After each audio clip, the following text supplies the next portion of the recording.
Hi, everybody. So this lecture is going to look at some infectious processes like pneumonia or bronchitis. And I also did add in some information on PE and lung cancer as well. So we'll kind of take a look at those as well.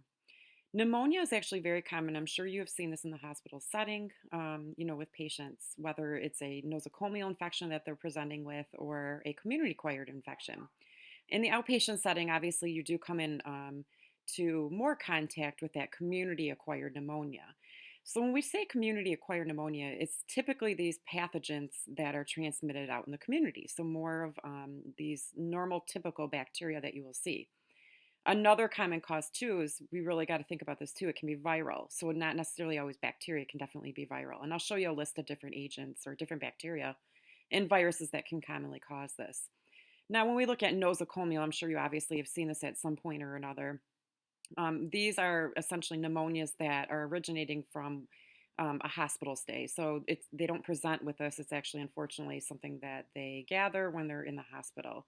And these tend to be more atypical bacteria that you tend to see with pneumonia. And I'm sure you've seen this where they do cultures and they find, different bugs that are more difficult to treat as well. And it can be other things like funguses or, just different viruses or bacteria that you don't commonly see in the outpatient setting. Pneumococcal pneumonia is extremely common, and we do see this in the outpatient setting, which is why now we really, really push for making sure that patients do have that vaccination for pneumococcal pneumonia. And this is indicated for, the older adult, but we also use it in patients that are at higher risk, like in the younger population or that population that has underlying chronic lung disease like COPD or asthma or even chronic disease like diabetes or heart disease. We want to make sure that we prevent pneumococcal pneumonia because pneumococcal pneumonia can be pretty severe and they tend to be fairly sick with it. So it can be detrimental to those patients that have comorbid disease states. So we are, obviously trying to be preventative with this. Viral pneumonia, as I mentioned before, are very, very common. So just things like influenza definitely can present with a pneumonia, unfortunately.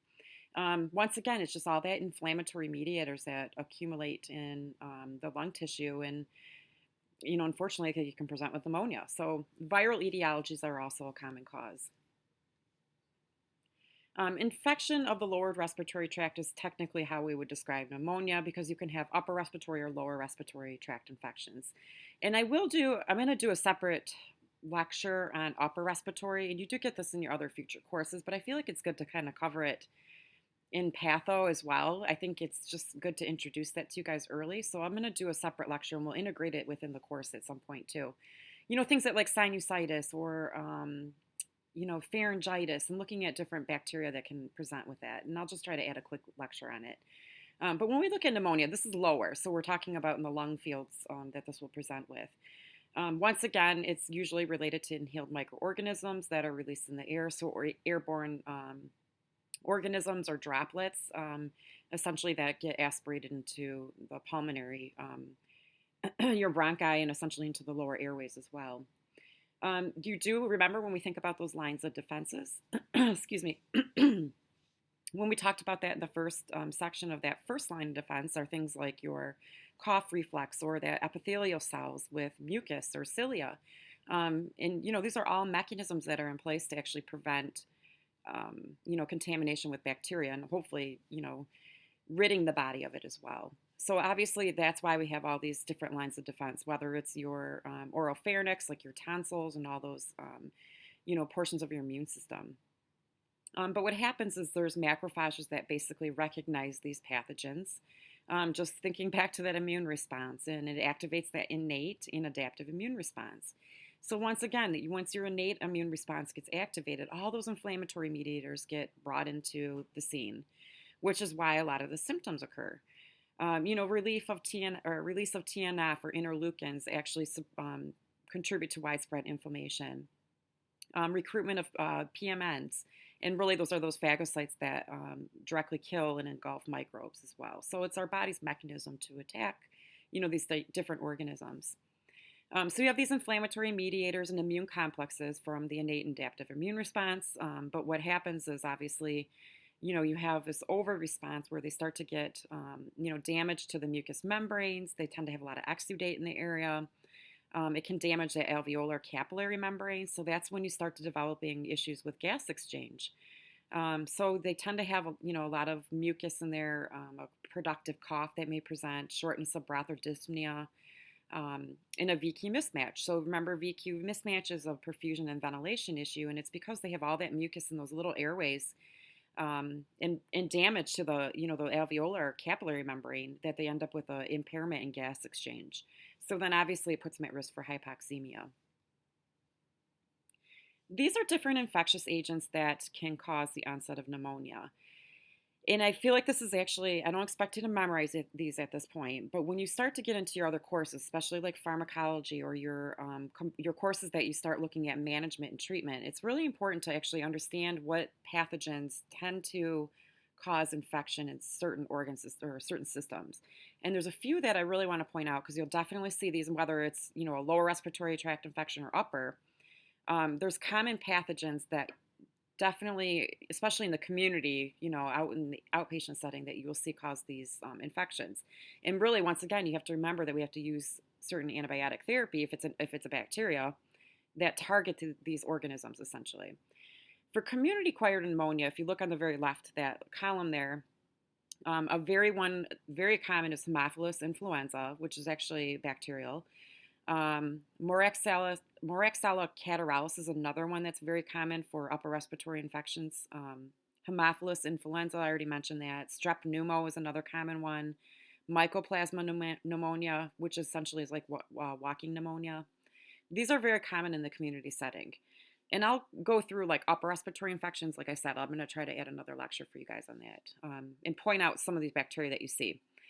With nosocomial, these are more atypical. That could be like Klebsiella, E. coli, a staph infection. Pseudomonas is another one that you may see in the hospital. So these are more of those atypical pathogens. And remember, too, we have to look at those immunocompromised patients, whether on medications or chemotherapy or they have HIV. These are those agents or these bacteria that can present in these patients, and they are definitely difficult to treat. So like atypical mycobacterium, fungus, protozoa, parasites, and basically just different bacteria like TB and things like that as well. So those are more in those patients that are immunocompromised. And even like when you think about like the HIV patient, TB is another risk factor that we kind of look at with them too, because it's hard to treat both of them concurrently, in terms of antivirals and medication for TB as well. So once again, pneumococcal pneumonia, as I mentioned, is a very common cause of community-acquired pneumonia. But it can present in patients, especially the older adult. It can be very detrimental to patients. And there's different strains of pneumococcal infections. And once again, we use those immunizations that target certain pneumococcal infections that are more prevalent or more problematic for those patients. So really what happens, obviously, is you have aspiration of the bacteria, adherence to alveolar macrophages and exposure of cell wall components. So it's just in starting that whole inflammatory process there. You get neutrophils, inflammatory mediators, and that's where you start to get the exudate, influx of red cells and bacteria in that area. And they actually call it red hepatization. And it kind of takes on that characteristic look, and they have consolidation in the lungs essentially. And then they start to get more leukocytes that infiltrate the area with like neutrophils and macrophages, and then it kind of shifts over to what they call gray hepatization. And this is when they start to have more of that fibrin that's deposited in those pleural spaces. So it actually kind of makes that area a little bit more stiff in the alveolar area essentially as well. But once again, it's a huge inflammatory responses there.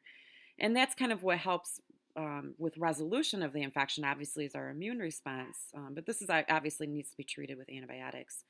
But really, all these factors is what kind of presents in the patient, and that's what contributes to the signs and symptoms that are seen with the patient. It's very commonly preceded by an upper respiratory infection. So when we say upper respiratory, it's exactly what that means, upper respiratory, whether, it's a sinusitis, bronchitis is technically a lower, but pharyngitis, it obviously stops up, above the lung fields, essentially.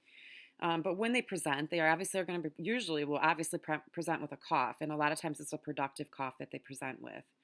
Dyspnea is a big one, shortness of breath. They just feel winded. They may have a difficult time with activities. Fever is another big one that you commonly will see with this.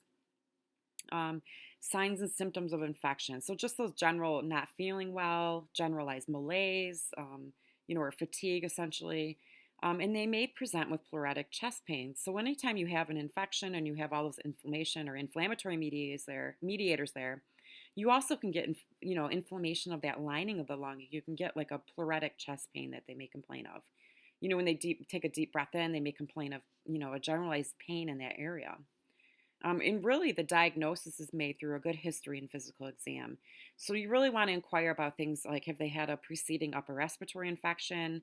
When did it start? How long, has the cough been present? Was the cough present at the beginning, or did it kind of come on a couple days later? We really want to inquire about the timing of factors of when, the shortness of breath or fever kind of came on. And the other thing I always look at too, in terms of like looking at viral versus a bacterial, and it's not always the case, but sometimes it helps differentiate it. And I have a chart on the next slide that I added. But sometimes, like if you have like an influenza, a lot of times they start with like a high fever, where when it's a bacterial infection, a lot of times it's like an insidious onset where they have more of these symptoms of, a productive cough, and then all of a sudden they spike a fever. So you kind of got to look at the way it presents in terms of, that patient's history. So you really want to inquire about that. And you will get into that in your other courses of how to take a good history on a lot of these different differentials, essentially. But really, when you do your exam really is supposed to help you, confirm your history and your differentials that you're already thinking about. So when you're listening to lung sounds, it's not uncommon to hear crackles. And you really want to take a good listen into like those bases of the lungs as well. But you can hear inspiratory crackles because of the fluid and mucus in there. And you may even hear wheezing. And sometimes I always ask patients actually to cough to see if we can clear it as well. Egophony and tactile fremitus. Those are basically looking at the density of lung tissue there, essentially. And you'll have changes there. If they have a lot of fluid or mucus production or mucus in the lung fields, you'll have changes in these things like egophony, or even like when you were to percuss. Chest x-ray is very commonly done if we're suspicious of a pneumonia in a patient. And this really helps you confirm it because you can actually visualize it and see, any alterations that are noted on a chest x-ray. And I added some images on the next slide, or 2 slides down. This I just added, and I can give you guys a copy of this. I put this in just to kind of give you an example of how we kind of look at things like bacterial versus viral. Like, where do you start? How do you know whether, they present with bacteria versus a virus? And it's kind of the same thing. Like when you think about patients that present, they think they have, sinusitis or something like that. And really it's influenza. It's very distinct when a patient presents with influenza. They usually present with those body aches, a high fever. Where sinusitis, a lot of times they tend to not have a fever at the beginning. It kind of presents or spikes a little bit later. And so I just thought it was a good thing to add when you're looking at respiratory infections. So with viral, if you look at that top chart, and this is not always 100% the case, but this is just a good way to kind of look at it. With viral, they tend to have a non-productive, dry, hacky cough. You see this commonly with like a bronchitis, a very dry cough. They may have a low-grade fever, and that may not always be the case. Like influenza, you can see high fevers with it, especially in little ones. Where bacteria, they tend to have more of that junky, productive cough.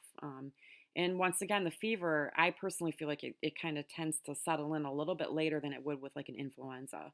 And it does tend to go higher. So bacterial infections tend to have a higher presenting fever than a viral. Once again, you take that with a grain of salt. It's not always the case. Every patient is different. The other thing I wanted to point out too, and I don't know if we discussed this at the beginning, when we're looking at a CBC, once again, not always the case, but with a virus, it's not uncommon to actually see a low white count.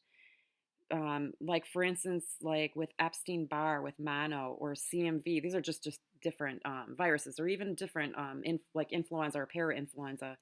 It's not uncommon actually to have a low white count. So that's actually another good way to kind of look at a diagnostic tool in terms of trying to determine what's what. Whereas if it's bacterial, that's when we definitely have an elevated white count. So once again, viruses can be a little bit low on the white count, and bacterial can be usually are higher. Viral, you see changes, but they're not as prominent as you would see with a bacterial. Like pneumococcal pneumonia is usually a lobar type pneumonia, and I'll show you a picture, but you'll see definite consolidation with that. And it takes practice, and you'll get that in your other courses with looking at x-rays, obviously, too. Severity tends to be more severe with bacterial, and obviously with viral, you're not treating with antibiotics. It's not effective against bacteria. So with bacterial, you obviously are. Um, I have images on the next slide, and I'll show you in a minute, but this is another thing you can think of too. If you do chest x-rays on patients, you're looking at the way it presents in terms of the lobes or how it's presenting within the chest. Where strep pneumo, which I mentioned earlier, is one of those ones that we commonly see in the community, and it can be detrimental. They tend to present with like a lobar pneumonia. So it'll very commonly present in like a whole lobe of a lung or two lobes of a lung. It'll be aggregated to that one area, and I'll show you a picture in the next slide. Does tend to be very sudden, so it'll come on quick, but they tend to have a fever with it. They can have a productive productive cough that's a little bit rusty. Remember when I mentioned 2 slides before about that that red hepatization essentially, and that's why they kind of get this with that. They can have crackles, and then sometimes, unfortunately, they can have absent or diminished breath sounds because they're not getting any air exchange there. So, if it's pretty severe, it can be that way where you're not getting great lung sounds there.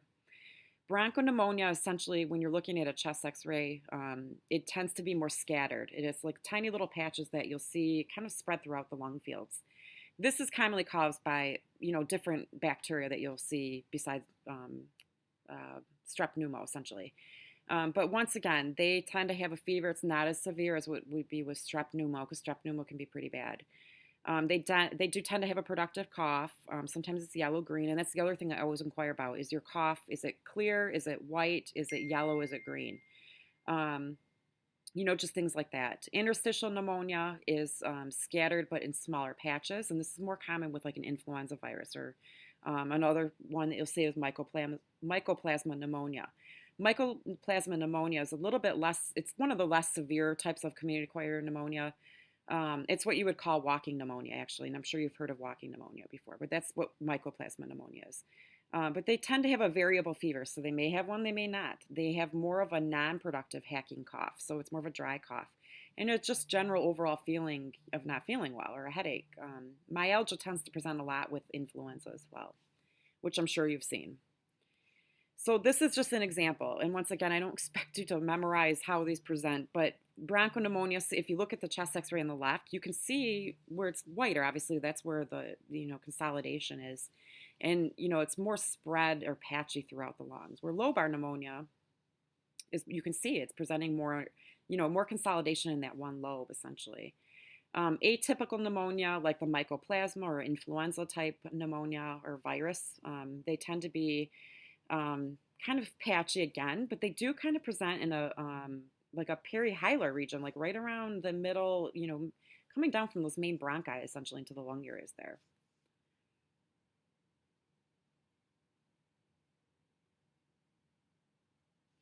So real quick, we'll take a look at TB, and I know we kind of talked about this at the beginning with like necrosis and that necrotic tissue or caseous necrosis that you can get with TB. TB is caused by Mycobacterium tuberculosis. It usually affects the lung, but obviously it can spread to other areas of the body as well. There's times where they can have an active infection or they can be in a latent stage, essentially. It is transmitted airborne, but there's a lot of inflammation. Once again, all these infections tend to produce an inflammatory response. So they get neutrophils, macrophages, phagocytes, and they actually do a good job trying to contain it. So what happens is that they kind of engulf it and they almost isolate the bacilli or the bacterium there. But unfortunately, they can survive in those macrophages, but it kind of almost walls off these the bacteria. So there's like a tubercle formation or a granuloma. That's what they call a granuloma. And really, that's what kind of seals off this colony of bacilli within the lungs that you'll see. And remember when we talked about necrosis, caseous necrosis is basically from these granulomas, and there's almost like a inside it's kind of, from all these inflammatory mediators and mucus, and, the bacteria, they almost get like a cheese-like substance in that infected tissue there. So sometimes on x-rays, obviously, you'll see these areas of densely, aggregated patches essentially. And these are usually like those granuloma formations. In this case, they tend to have that positive TB test. It doesn't always mean that they have, TB. You have to inquire about their history because there's like a BCG vaccination in other countries that can cause positive TB tests. So it's always followed through with a chest x-ray to look for symptoms of infection, essentially. So really with TB, the big thing is, looking at their history in terms of where they, live, in terms of exposure. Have they traveled? Travel's a huge thing in terms of, exposure to different bacteria or viruses as well. Another common thing that you'll see is acute bronchitis. So this is a little bit higher up than when we look at with pneumonia. But once again, it's an acute infection that causes inflammation of the airways or the main bronchi. So these are, a little bit higher up in the upper respiratory tract. This can be, it's very common with a viral infection. So they do tend to be viruses that cause acute bronchitis. It's not to say that they can't develop, a bacterial infection, but they tend to be viral. They're very similar symptoms to pneumonia, but they do not have that pulmonary consolidation and chest infiltrate. So if you were to do a chest x-ray or listen to their lungs, and you're not going to hear any abnormalities there or crackles or see infiltrates on their chest x-ray because it's really inflammation of those main bronchial airways. They do have more of a non-productive cough. So that's why I said you always inquire about whether it's a productive versus non-productive or a dry cough.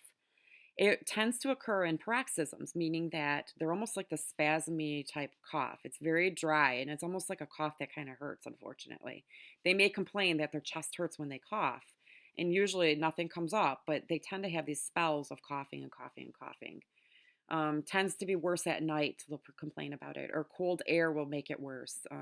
Dry air. That's why we always, talk about humidifiers and stuff. They may have chest pain from it, that it's different. You have to, inquire about that. Is the chest pain, consistent or persistent, or is it only when they cough? Bacterial, they tend to start switching over to more of a productive cough.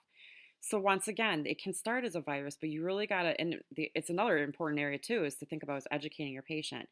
If they've gone on 7 to 10 days or a week and all of a sudden they're getting a bad productive cough all of a sudden or a fever, we worry about a secondary bacterial infection. That can definitely be the case. So you really got to make sure you follow through with these patients closely because it can be bacterial in the end. But they tend to have more productive cough, fever, more pain, or consolidation with this. Another area that I was going to talk about real brief is pulmonary vascular disease and pulmonary hypertension. Pulmonary hypertension, too, can be a common problem that we see presenting with right-sided heart failure. It can cause right-sided heart failure.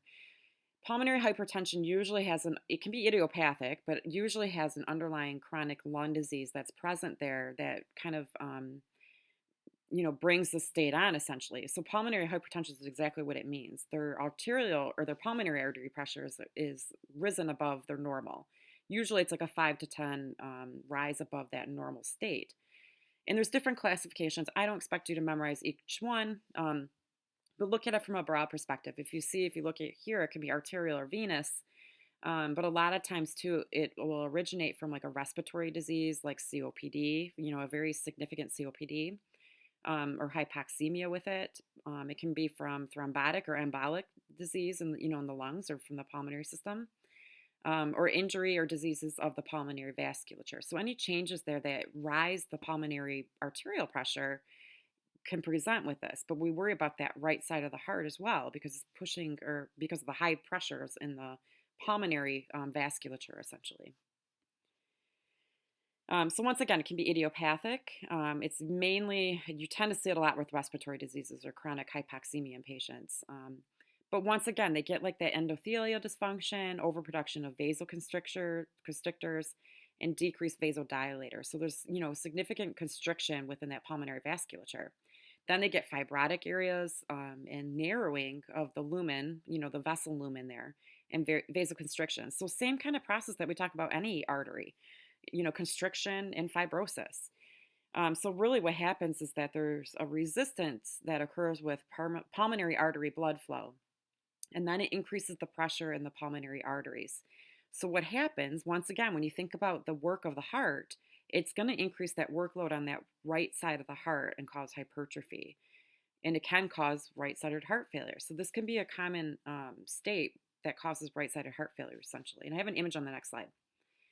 Um, so, obviously on the left, you can hear the term cor pulmonale. So cor pulmonale is like another term that we use for pulmonary hypertension, but more specifically related to like a right-sided heart failure. So right-sided heart failure commonly, like we talked about before, is usually caused from a left-sided heart failure, or this is the other common cause, a pulmonary condition that induces an increased workload on that right side of the heart. Remember when I told you before, think about the flow of the heart and think about it backwards and where that pressure essentially is amounting and what it does essentially in the end, how it's going to affect the heart essentially with it as well.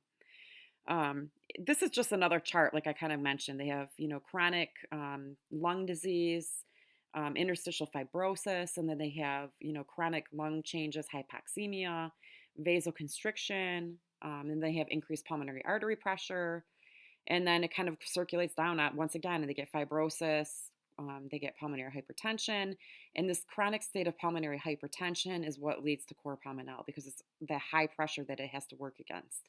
So that's why they can get right-sided heart failure with it.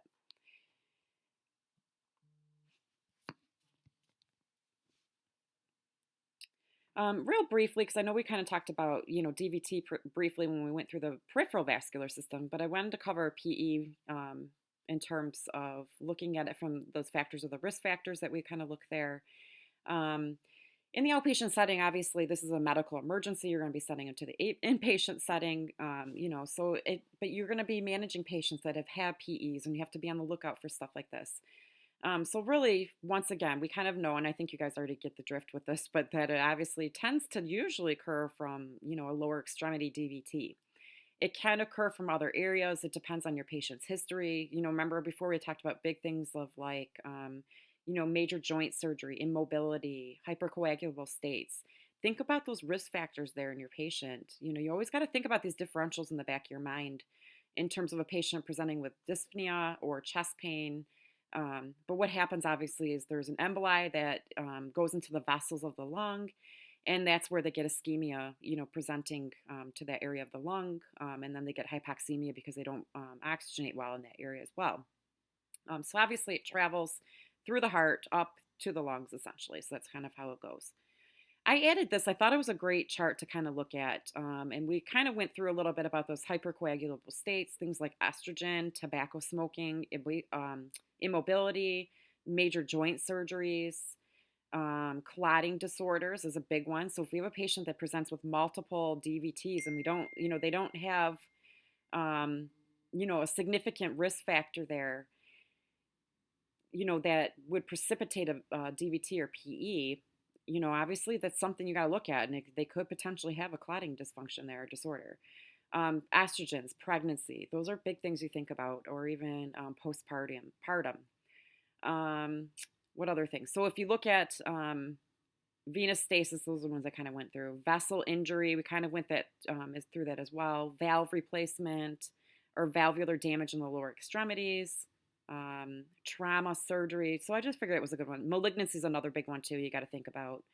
But what happens obviously is where they get the clot formation in the legs, and then we worry about it traveling and becoming an emboli at that point. I just thought these were good charts to look at in terms of risk factors and where it travels and how it originates and where it migrates to. And I'm sure, too, you probably have seen things like inferior vena cava filters in patients. And those are patients that we worry about it traveling, or they have a high risk for DVT and PE. Those patients that a good example would be like a spinal cord patient that's had a history of DVT. Sometimes they'll get a filter placed because we worry about it, traveling essentially. But really, if you look at the end result, they can get respiratory failure. They can get acute respiratory distress syndrome. Or it can even cause other things like acute congestive right-sided heart failure because of those changes in that pulmonary arterial pressure there. Or they can have, pulmonary hypertension essentially because of the whole process. So just kind of take a look at it and look through this. Once again, I added this because you probably have heard of D-dimer tests done for patients that have, we're thinking about the potential risk of a PE in that patient. The thing is you have to take it with a grain of salt. Once again, you can have elevated D-dimer levels related to other things. It could be related to infections. It could be related to underlying kidney disease, or even as they age or a recent trauma. So once again, you have to look at the entire picture. So different tests that you obviously will do is obviously your big ones, your history and physical exam, looking at a D-dimer, and a lot of times too you'll see like a VQ scan. We're looking at ventilation and perfusion, and I just added an image down at the bottom where you can see, um, when they do the scan, you can tell that there's ventilation not occurring, or I'm sorry, perfusion not occurring, because this is a perfusion issue. Remember when you're talking about occluding those vessels, it's perfusion. It affects oxygenation because you don't remember when we talked about that VQ ratio. Well, if you look at these images, you can see like on that left side, they're not getting perfusion to those areas of the lung. So that's a test that we would commonly do. Real quick, because we'll talk about cancer separately when we get to hematologic section. But I do want to cover this because these are things you really got to think about too. Like when you're doing exams on patients, you really want to look at their oral mucosa, their lips, their skin, and we'll talk about those as we move through. But lip cancer can be very common, and oral cancer and throat cancer is becoming more and more common. And a lot of it is unfortunately linked to HPV. And the same thing with rectal cancers, anal cancers. HPV has been linked with a lot of these different cancers. A big thing you think about too is smoking or chewing tobacco. Obviously, that can cause changes to the squamous cells of the mouth and the lip, essentially, too. Laryngeal cancer, any history of smoking, tobacco use, chew tobacco, anything like that, they can cause cancerous changes there. Or atypical cells. You can have it in different areas, obviously. You can have it, in the upper laryngeal area. You can have it in the throat. It could be, further down by the larynx, and they could have hoarseness. So just go ahead and take a look at that. This is just an image on the left of, a cancerous tumor essentially on the lip.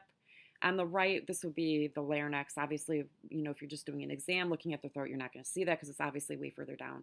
These patients will tend to present with changes in their voice, like they'll have hoarseness that presents all of a sudden, or a cough with it, or they tend to kind of feel like they have to clear their throat as well. But usually hoarseness is a big complaint with it. Lung cancer, obviously the biggest thing is smoking cessation and talking to patients and trying to prevent the progression of any cancer development as well. But you always think about environmental exposures.